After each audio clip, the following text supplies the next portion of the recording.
Thiruvananthapuram Parassala police സ്റ്റേഷന് മുന്നിലെ തൊണ്ടി മുതലുകൾ പൊതുജനത്തിന് ഭീഷണിയാകുന്നു. Police സ്റ്റേഷന് മുൻപിലെ ഇടവഴിയിൽ കൂട്ടിയിട്ടിരിക്കുന്ന തൊണ്ടി വാഹനങ്ങളും മുതലുകളുമാണ് റോഡിൽ അപകട ഭീഷണി സൃഷ്ടിക്കുന്നത്. ഇഴജന്തുക്കളുടെ ശല്യവും രൂക്ഷമെന്നാണ് പരാതി. മൃഗാശുപത്രി, ഹോമിയോ ആശുപത്രി, വില്ലേജ് ഓഫീസ്, ബ്ലോക്ക് ഓഫീസ് അങ്ങനെ നിരവധി സർക്കാർ ഓഫീസുകളിലേക്ക് പോകുന്ന വഴി. സാധാരണക്കാരായ ആയിരക്കണക്കിന് പേർ ദിവസേന യാത്ര ചെയ്യുന്ന വഴിയിലാണ് പോലീസ് വക പരീക്ഷണം. പോലീസ് സ്റ്റേഷനിൽ നിന്ന് പിടിച്ചെടുത്ത തൊണ്ടി വാഹനങ്ങൾ ഒന്നിനു മുകളിൽ ഒന്നായി കൂട്ടിയിട്ടിരിക്കുന്നു. വാഹനങ്ങളിൽ നിന്ന് താഴേക്ക് വീണാൽ കാൽനട യാത്രക്കാർക്ക് പരിക്കേൽക്കും.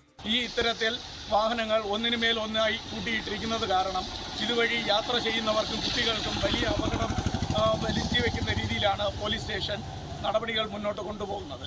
ഈ റോഡിൻ്റെ തന്നെ വീതിയെ ബാധിക്കുന്ന രീതിയിലും യാത്രാ സ്വാതന്ത്ര്യത്തെ ബാധിക്കുന്ന രീതിയിലുമാണ് എല്ലാം വാരിക്കൂട്ടിയിട്ടിരിക്കുന്നത്. ഇത് വലിയൊരു അപകടം വരുത്തി വയ്ക്കാം.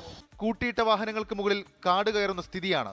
ഇഴജന്തുക്കളുടെ വാസസ്ഥലമായി ഇവിടെ മാറിയിട്ടും നാളുകളായി. പലതവണ പരാതി പറഞ്ഞെങ്കിലും ഒരു നടപടിയും ഉണ്ടായില്ല. ഇവിടെ അംഗനവാടി, PWD ഓഫീസ്, മൃഗാശുപത്രി, വില്ലേജ് ഓഫീസിൽ വരുന്നവർക്ക് ആർക്കും വാഹനങ്ങൾ പാർക്ക് ചെയ്യാൻ സൗകര്യമില്ലാതെ മൊത്തത്തിലൊരു വിഷയമായിരിക്കുകയാണ്. പാമ്പും മറ്റ് ഇഴജന്തുക്കൾ ഇതിനകത്ത് വാസമുണ്ട്. ഇത് എത്രയും പെട്ടെന്ന് ഇവിടെ നിന്ന് മാറ്റണം എന്നുള്ളതാണ് ഞങ്ങളുടെ ഒരു അഭ്യർത്ഥന. പോലീസുകാരെ പറഞ്ഞിട്ടും കാര്യമില്ല.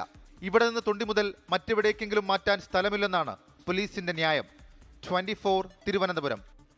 ലോകത്തെവിടെയായാലും ഏത് സമയത്തും 24 വാർത്തകളും ഓഗ്മെന്റഡ് റിയാലിറ്റി പാക്കേജുകളും എക്സ്പ്ലെയിനറുകളും വിശദമായി കാണാൻ ഞങ്ങളുടെ യൂട്യൂബ് ചാനൽ നിങ്ങൾക്ക് സബ്സ്ക്രൈബ് ചെയ്യാം.